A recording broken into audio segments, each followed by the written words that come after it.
Au quartier général de l'église pentecôtiste des secouristes, sous une atmosphère de chants, de prières et de louanges, la communauté des secouristes de la République démocratique du Congo a tenu un culte national de l'unité.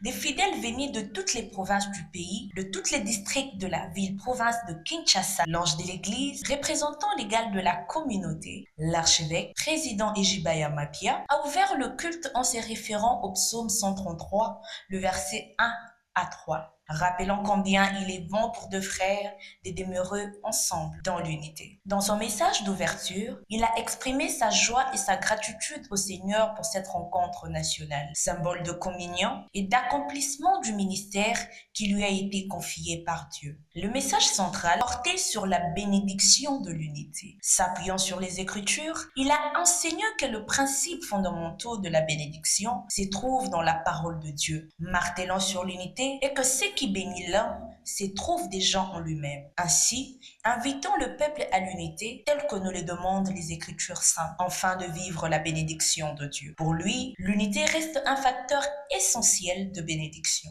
Il a lancé un appel à la cohésion nationale, soulignant que l'unité demeure la clé du développement et de la prospérité de la République démocratique du Congo. En concluant son serment, l'archevêque a lancé la pétition contre le génocide congolais, appelant le peuple de Dieu et tant que citoyen congolais à prendre cela à cœur en signant ensemble cette pétition pour faire entendre les cris de mort de femmes violées et tous ces massacres à l'est de la République démocratique du Congo. Le culte s'est clôturé dans une atmosphère de ferveur et de foi par une prière de bénédiction proclamée sur l'Assemblée, marquant ainsi un temps de communion spirituelle et d'espérance renouvelée pour toute la communauté. Nous disons que la mémoire des compatriotes qui sont morts, les femmes violées à l'est de la République, les enfants qui n'ont pas pu avoir une scolarité normale, nous disons que cela ne peut pas rester sous silence. Notre façon d'honorer leur mémoire,